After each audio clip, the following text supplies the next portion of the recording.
Doctor Mohammad Yunus ঘোষণা দিয়েছে গত পরশুদিন, বাংলাদেশের ভূখণ্ডে কোরআনের কথা, আল্লাহর কথা বলতে কোনো ফেরেশতার পারমিশন নেওয়া লাগবে না। কিসের পারমিশন?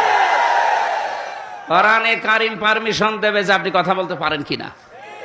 যদি কোরআন বলে যে না, আপনার কথা বলার যোগ্যতা নেই, আপনি কথা বলবেন না, চুপ করে থাকবেন।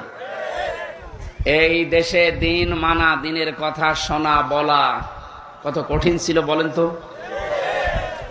এই বাধাগুলো শুধুমাত্র ছাত্র আন্দোলন করার মাধ্যমে দূর হয়েছে তা না। আল্লাহ নিজে আমার মনে হয় আবাবিল ফেরেশতার মতো, পাখির মতো এই ছাত্রদেরকে ব্যবহার করিয়ে এই যে বিশাল বোঝা, বিশাল জগদ্দল পাথর আল্লাহ নিজে ছড়িয়ে দিয়েছে। কারণ এখানে ফাইল কর্তা সরাসরি আল্লাহ, তিনিই তোমাদেরকে নির্বাচিত করেছেন তার দ্বীনের জন্য।